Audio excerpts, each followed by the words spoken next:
नमस्कार दोस्तों, आज इस शो में हम लोग भारत और अमेरिका के रिश्ते में लगे उतार चढ़ाव के बारे में कंप्लीट चर्चा करेंगे। दोस्त, वीडियो बार आप लोग लाइक कर दीजिए और हमारे इस YouTube channel news fact India बार आप लोग सब्सक्राइब करके हमारे इस चैनल का मेंबर बनाए जाइए ताकि न्यूज़ की फैक्ट सबसे पहले आपके पास पहुंचे। अब बिना देरी किए स्टार्ट करते हैं। भारत की अर्थव्यवस्था, अमेरिका की तारीफ और ट्रंप की नीतियां, मोदी सरकार के फैसलों से अब भारत को क्या नुकसान होगा। भूमिका, मुद्दा भारत की अर्थव्यवस्था का। नमस्कार दोस्तों, मैं हूं सुधीर चौधरी की न्यू फैक्ट में आपका विश्लेषक और आज हम बात करने जा रहे हैं उस मुद्दे की जो हमारे हर जेब, हर सपने और हर भविष्य से जुड़ा है, भारत की अर्थव्यवस्था। दोस्तों, जब कोई देश आर्थिक रूप से मजबूत होता है तो उसकी आवाज दुनिया भर में सुनी जाती है और जब किसी देश की अर्थव्यवस्था डगमगाती है तो उसकी नीतियां भी दूसरों की उंगलियों पर नाचने लगती हैं। अभी हाल ही में अमेरिका ने भारत की तारीफ की, कहा कि भारत दुनिया की सबसे तेजी से बढ़ती अर्थव्यवस्था है। मोदी जी के नेतृत्व में भारत ग्लोबल पावर बन रहा है। लेकिन सवाल उठता है, क्या यह तारीफ सच्ची है या रणनीति का हिस्सा है?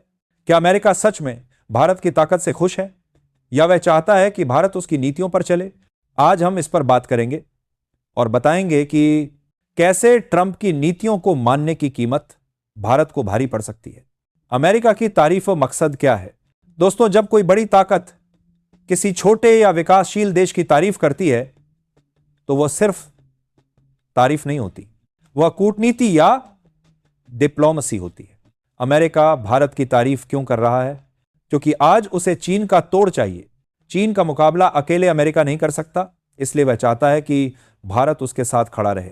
अब देखिए, अमेरिका ने पिछले 2 साल में भारत को ट्रस्टेड पार्टनर, डेमोक्रेसी की मिसाल, इनोवेशन हब जैसे शब्दों से नवाजा। लेकिन यही अमेरिका जब भारत रूस से सस्ता तेल खरीदता है तो भारत को चेतावनी भी देता है। भारत रूस से दूरी बनाए, यानी तारीफ के साथ आदेश भी। तो क्या यह दोस्ती है या रणनीति? मोदी और ट्रंप की राजनीतिक केमिस्ट्री। अब बात करते हैं मोदी और ट्रंप की, उस दोस्ती की जिसने कुछ साल पहले हाउडी मोदी से लेकर नमस्ते ट्रंप तक सुर्खियां बटोरी थी। ट्रंप और मोदी दोनों नेशनलिस्ट नेता माने जाते हैं। दोनों की राजनीति देश पहले के सिद्धांत पर टिकी है। लेकिन फर्क यह है कि ट्रंप की अमेरिका फर्स्ट नीति भारत के मेक इन इंडिया से टकराती है। ट्रंप के दौर में अमेरिका ने कहा, हम अपने उद्योग बचाएंगे, हमारी कंपनियां विदेशों में नहीं जाएंगी, और भारत चाहता था कि विदेशी कंपनियां यहां निवेश करें। तो हुआ क्या? भारत ने अमेरिका को खुश करने के लिए डिफेंस, टेक्नोलॉजी और ऑयल के कई सौदे किए। लेकिन उसका फायदा किसे हुआ? अमेरिकी कंपनियों को, न कि भारतीय उद्योगों को।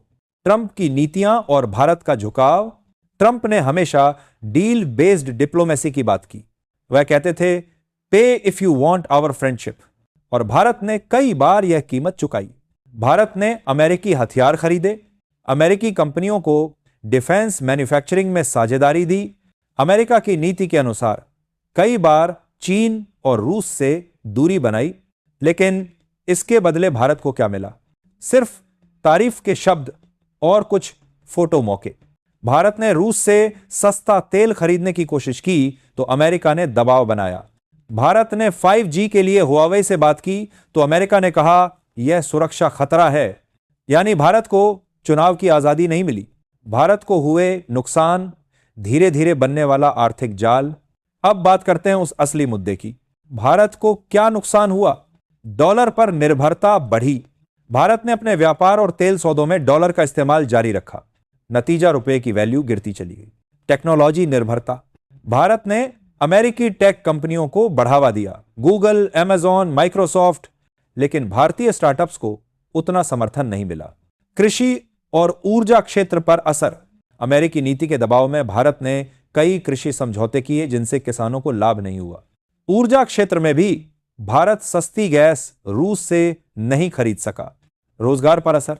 अमेरिकी कंपनियां भारत में जॉब तो देती हैं लेकिन प्रॉफिट बाहर ले जाती हैं। भारत लेबर मार्केट बन गया, प्रॉफिट हब नहीं। चीन, रूस और भारत, संतुलन बिगड़ा। भारत की विदेश नीति हमेशा संतुलन पर टिकी रही। सबसे दोस्ती, किसी से दुश्मनी नहीं। लेकिन जब भारत अमेरिका की ओर ज्यादा झुका तो चीन और रूस दोनों नाराज हुए। रूस ने कहा भारत अब निष्पक्ष नहीं रहा और चीन ने सीमा पर तनाव बढ़ा दिया। यानी एक तरफ अमेरिका से तारीफ, दूसरी तरफ पड़ोसियों से टकराव। आखिर में नुकसान किसका हुआ? भारत का। जनता और उद्योग पर असर। दोस्तों, आम आदमी यह सोचता है विदेश नीति से मुझे क्या लेना, लेकिन सच यह है कि जब किसी देश की नीति झुकती है तो सबसे पहले असर आपकी जेब पर पड़ता है। पेट्रोल डीजल महंगा क्योंकि डॉलर मजबूत हुआ। इंपोर्टेड चीजें महंगी क्योंकि रुपया गिरा। कंपनियां बाहर जा रही हैं क्योंकि टैक्स और नीति अस्थिर है। बेरोजगारी बढ़ी क्योंकि विदेशी निवेश सिर्फ डेटा और सर्विस सेक्टर में जा रहा है, उत्पादन में नहीं। यानी भारत ग्लोबल पार्टनर तो बन गया, लेकिन घरेलू उत्पादन और आत्मनिर्भरता कमजोर पड़ गई। आत्मनिर्भर भारत बनाम अमेरिकी दबाव। मोदी जी ने आत्मनिर्भर भारत का नारा दिया और यह नारा सही भी था, लेकिन सवाल यह है कि क्या आत्मनिर्भरता संभव है जब नीति अमेरिकी दबाव में तय हो? अमेरिका चाहता है कि भारत उसके साथ रहे, पर शर्त यह है कि भारत चीन और रूस से दूरी बना। भारत चाहे तो आत्मनिर्भर बन सकता है, लेकिन इसके लिए उसे नीति में स्वतंत्रता रखनी होगी। भविष्य। अब भारत को क्या करना चाहिए? भारत को अब अपनी विदेश और आर्थिक नीति को दोबारा परिभाषित करना होगा। भारत को यह समझना होगा कि अमेरिका की तारीफ सिर्फ तब तक है जब तक भारत उसके हितों को साधता है। भारत को चाहिए कि अपनी मुद्रा रुपया में व्यापार बढ़ाए, रूस, चीन, यूरोप सभी से संतुलित संबंध रखे, घरेलू उद्योगों को अमेरिकी कंपनियों से ज्यादा प्राथमिकता दे, तकनीकी आत्मनिर्भरता पर ध्यान दे और सबसे जरूरी विदेश नीति को घरेलू हित से जुड़े। निष्कर्ष। तारीफ के जाल से बाहर निकलो। भारत। दोस्तों, अमेरिका की तारीफ सुनकर खुश होना आसान है, लेकिन उस तारीफों के पीछे का मकसद समझना मुश्किल। भारत को अब यह तय करना होगा, क्या वह ग्लोबल पार्टनर रहेगा या ग्लोबल लीडर बनेगा। ट्रंप की नीतियां अमेरिका के लिए थीं, भारत के लिए नहीं। और अगर भारत उन नीतियों पर चलता रहा तो आने वाले सालों में रोजगार, उद्योग और मुद्रा तीनों पर असर पड़ेगा। भारत के पास मौका है।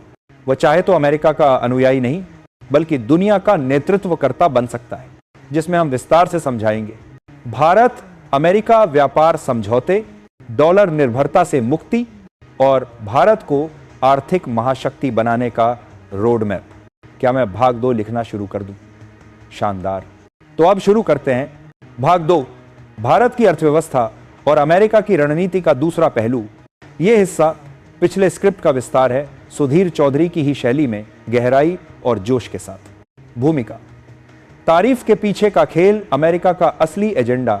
दोस्तों, आपने देखा होगा कि जब भी कोई देश तेजी से आगे बढ़ता है तो दुनिया उसे या तो रोकने की कोशिश करती है या फिर तारीफ करके अपने साथ जोड़ने की कोशिश करती है। भारत के साथ भी यही हो रहा है। आज अमेरिका बार बार कहता है भारत दुनिया का भविष्य है, भारत लोकतंत्र की आवाज़ों है, भारत हमारी रीढ़ है। लेकिन सवाल उठता है, क्या अमेरिका ये सब दिल से कह रहा है या अपने फायदे के लिए? अमेरिका की रणनीति, use India not empower India, America की नीति का इतिहास बताता है। वह किसी देश को सशक्त नहीं करता, बल्कि निर्भर बनाता है। 1970 के दशक में उसने पाकिस्तान को हथियार दिए, 1980 के दशक में अफगानिस्तान को समर्थन दिया और अब वही रणनीति भारत के साथ खेली जा रही है। अमेरिका को आज एक ऐसा देश चाहिए जो चीन के खिलाफ मोर्चे पर खड़ा हो, लेकिन खुद अमेरिका पर निर्भर रहे। भारत उस भूमिका के लिए परफेक्ट है। बड़ा बाजार, युवा जनसंख्या और तकनीकी दिमाग। बस यही वजह है कि अमेरिका भारत की तारीफ करता है, लेकिन असली नियंत्रण अपने पास रखना चाहता है। अमेरिकी निवेश बनाम भारतीय नियंत्रण। अब बात करते हैं निवेश की। कहा जाता है अमेरिका भारत में निवेश कर रहा है, लेकिन क्या आपने कभी सोचा कि निवेश का नियंत्रण किसके पास है? उदाहरण के लिए Amazon ने भारत में अरबों डॉलर लगाए, लेकिन सारा डेटा और प्रॉफिट बाहर गया। गूगल ने कहा हम डिजिटल इंडिया में साथ हैं, लेकिन डेटा सेंटर अमेरिका में है। एप्पल ने भारत में मैन्युफैक्चरिंग शुरू की, पर मुख्य सप्लाई चेन चीन और वियतनाम से नियंत्रित है। यानी अमेरिका भारत में पैसा लगाकर भारत के बाजार से मुनाफा कमा रहा है और भारत सिर्फ लेबर हब बन रहा है। भारत की आत्मनिर्भरता को कैसे कमजोर किया गया? अब आइए समझते हैं कि यह सब कैसे हुआ। मोदी सरकार ने मेक इन इंडिया और आत्मनिर्भर भारत की शुरुआत की, जिससे उम्मीद जगी कि भारत अपनी फैक्ट्री ताकत बढ़ाएगा। लेकिन अमेरिकी दबाव में कई बार नीतियां बदली गईं। डिफेंस सेक्टर में अमेरिकी कंपनियों को साझेदारी दी गई। स्पेस और टेलीकॉम में अमेरिकी कंपनियों को विशेष अनुमति मिली। कृषि और औद्योगिक समझौतों में कई नियम विदेशी कंपनियों के पक्ष में लिखे गए। नतीजा, घरेलू कंपनियां पीछे रह गईं और आत्मनिर्भरता स्लोगन बनकर रह गई। डॉलर का जाल, असली आर्थिक गुलामी। अब सबसे बड़ा मुद्दा, डॉलर की पकड़। अमेरिका जानता है कि जब तक दुनिया डॉलर पर निर्भर रहेगी, वह किसी को भी आर्थिक रूप से नियंत्रित कर सकता है। भारत ने हाल ही में रूस और अन्य देशों से रुपए में व्यापार की कोशिश की, लेकिन अमेरिका ने इनडायरेक्ट प्रेशर बनाया। अगर भारत डॉलर छोड़ता है तो विदेशी निवेश कम होगा। पर दोस्तों, सवाल यह है, जब हर देश अपना व्यापार अपनी मुद्रा में कर रहा है, तो भारत क्यों नहीं कर सकता?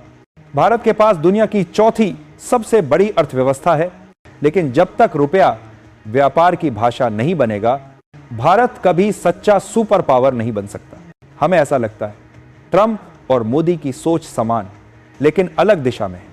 ट्रंप और मोदी दोनों नेताओं में एक चीज कॉमन है, दोनों को अपने देश से गहरा प्यार है। लेकिन फर्क यह है कि ट्रंप का अमेरिका फर्स्ट दूसरों के लिए अमेरिका ऑलवेज बन जाता है और मोदी का इंडिया फर्स्ट कई बार अमेरिकी नीतियों में घुल मिल जाता है। ट्रंप ने कहा था, अगर भारत हमारा दोस्त है तो उसे हमारे नियमों पर चलना होगा, और भारत ने कई बार वही किया, भले ही उसके अपने उद्योग को नुकसान पहुंचा। उद्योगों की सच्चाई, ग्लोबल चेन में फंसा भारत। भारत की बड़ी कंपनियां जैसे टाटा, रिलायंस, इन्फोसिस, विप्रो आज ग्लोबल लेवल पर काम कर रही हैं, लेकिन इनमें से कई का व्यापार डॉलर, यूरो और अमेरिकी कंपनियों पर निर्भर है। अगर अमेरिका चाहे तो वह एक सॉफ्टवेयर लाइसेंस रोककर या कोई ट्रेड पॉलिसी बदलकर भारत के उद्योगों को हिला सकता है। यानी भारत का आर्थिक इंजन अभी भी विदेशी ईंधन पर चल रहा है। रूस और चीन से दूरी भारत की गलती या मजबूरी? दोस्तों, अंतरराष्ट्रीय राजनीति में स्थायी दोस्त नहीं होते, सिर्फ स्थायी हित होते हैं। भारत का हित रूस और चीन दोनों में था। रूस से सस्ता तेल और हथियार, चीन से सस्ता सामान और व्यापार। लेकिन अमेरिका के दबाव में भारत को कई मोर्चों पर ना कहना पड़ा। इससे क्या हुआ? रूस चीन के और करीब चला गया, भारत अकेला पड़ने लगा। अब यही रणनीतिक अकेलापन भारत की अर्थव्यवस्था पर असर डाल रहा है। आम भारतीय पर असर, ग्लोबल पार्टनर, लेकिन लोकल प्रॉब्लम। आम आदमी के लिए विदेशी नीति का मतलब होता है रोजगार, महंगाई और रुपए की ताकत। जब डॉलर मजबूत होता है तो पेट्रोल डीजल महंगा होता है। जब विदेशी कंपनियां ज्यादा कमाती हैं तो भारतीय कंपनियों की हिस्सेदारी घटती है। और जब सरकार विदेशी दबाव में फैसले लेती है तो देश की नीति जनता से दूर विदेशी हितों के करीब हो जाती है। यानी अमेरिका की तारीफ के बीच भारत की जेब खाली होती जा रही है। ग्लोबल शक्ति बनने की असली परीक्षा। भारत की असली ताकत न तो अमेरिका की तारीफ में है, न ही रूस के समर्थन में, बल्कि अपनी स्वतंत्र नीति में है।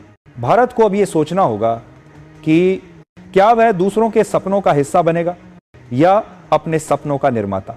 सच्ची महाशक्ति वह नहीं होती जो अमेरिका से झुकी हो, बल्कि वह होती है जो अपने दम पर खड़ी हो। निष्कर्ष, अमेरिका की तारीफ का असली मतलब।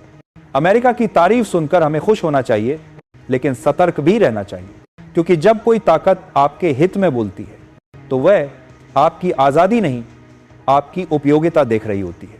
भारत को चाहिए कि वह अपनी नीति स्वतंत्र रखे, अपने उद्योगों को प्राथमिकता दे और डॉलर के जाल से निकलने की रणनीति बनाए। तभी हम कह सकेंगे भारत अब किसी की नीति का हिस्सा नहीं बल्कि अपनी कहानी का नेतृत्व करता है। इस फैक्ट की भूमिका अब भारत को फॉलोअर नहीं लीडर बनना है। दोस्तों, दुनिया अब बदल चुकी है। अब वो समय नहीं रहा जब अमेरिका की हां या ना पर दुनिया चलती थी। आज एशिया की आवाज बढ़ रही है और भारत उसका सबसे मजबूत चेहरा बन सकता है। लेकिन इसके लिए भारत को एक बहुत बड़ा फैसला लेना होगा। क्या हम दूसरों के एजेंडे पर चलेंगे या अपना एजेंडा तय करेंगे? आज हम आपको बताने जा रहे हैं कैसे भारत अपनी अर्थव्यवस्था को मजबूत बनाकर अमेरिकी प्रभाव से बाहर निकल सकता है और 2035 तक आर्थिक महाशक्ति बन सकता है। पहला कदम, रुपया व्यापार प्रणाली को बढ़ाना।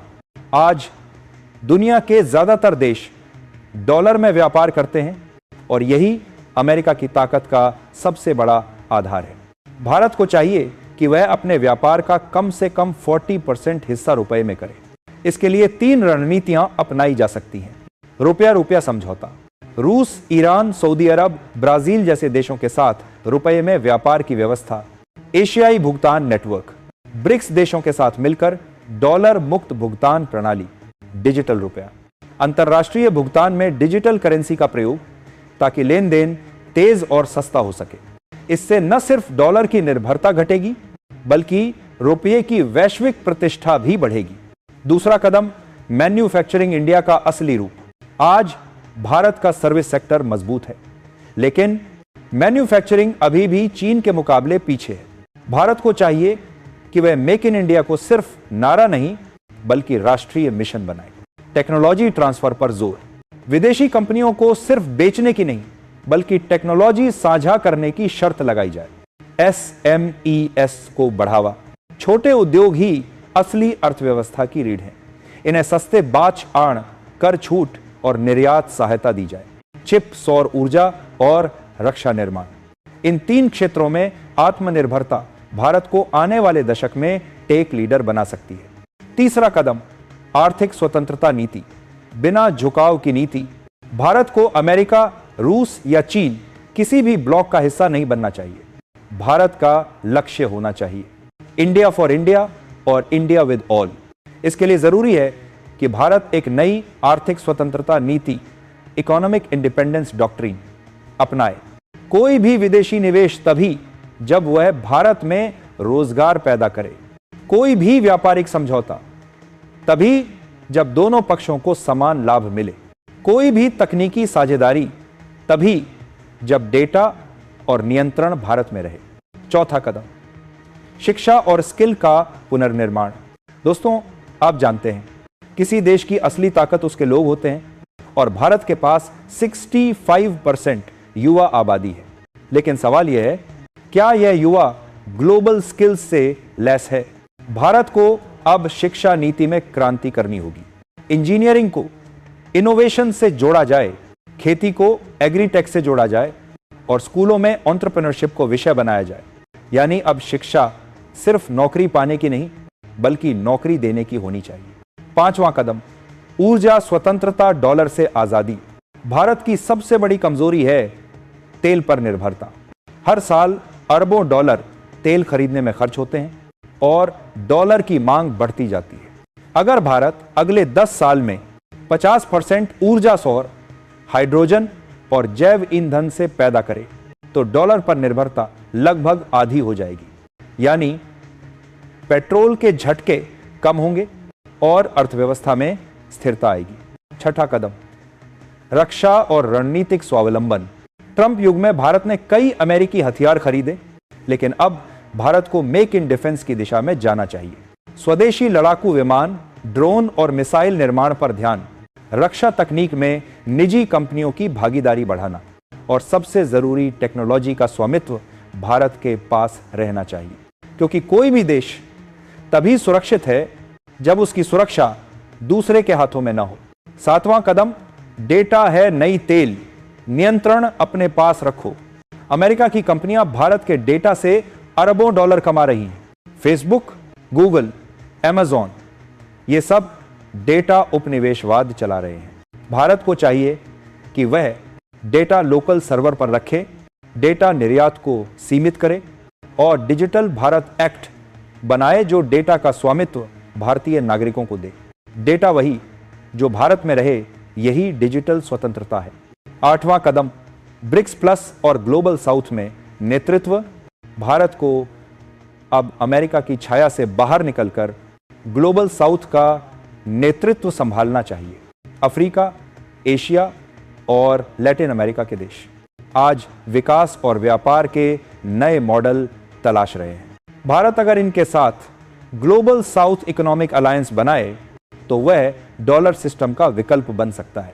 यानी भारत न सिर्फ अपने लिए बल्कि पूरी दुनिया के लिए नई आर्थिक व्यवस्था का नेतृत्व कर सकता है। 9वां कदम, स्वदेशी पूंजीवाद भारतीय मॉडल। अमेरिका में पूंजीवाद है, चीन में राज्य नियंत्रण है, लेकिन भारत को दोनों के बीच अपना स्वदेशी पूंजीवाद बनाना होगा, जहां सरकार दिशा दे, निजी क्षेत्र गति दे और जनता लाभ उठाए। यानी पूंजी का प्रयोग समाज की सेवा के लिए हो, न कि सिर्फ मुनाफे के लिए। 10वां कदम, 2035 सुपर पावर इंडिया का रोड मैप।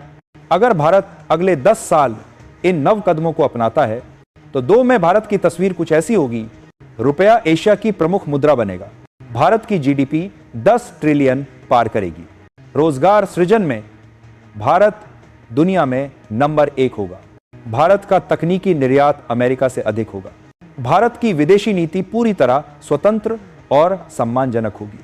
यानी भारत न तो अमेरिका का सहयोगी होगा बल्कि समान शक्ति वाला साझेदार होगा। निष्कर्ष, भारत को अब खुद की नीति लिखनी है। दोस्तों, अमेरिका की तारीफ अच्छी लगती है, लेकिन तारीफ हमेशा हित के लिए होती है। अब भारत को यह समझना होगा कि सम्मान तभी मिलेगा जब निर्भरता खत्म होगी। भारत की अर्थव्यवस्था, उसकी नीति और उसकी जनता अब दुनिया को दिशा देने की स्थिति में है। अगर हमने आज सही फैसले लिए तो कल कोई ट्रंप, कोई बाइडेन या कोई पश्चिमी ताकत भारत को रास्ता नहीं दिखाएगी, बल्कि भारत ही दुनिया को रास्ता दिखाएगा। दोस्तों, आप बताइए आपका क्या विचार है, कमेंट में जरूर लिखिए। धन्यवाद।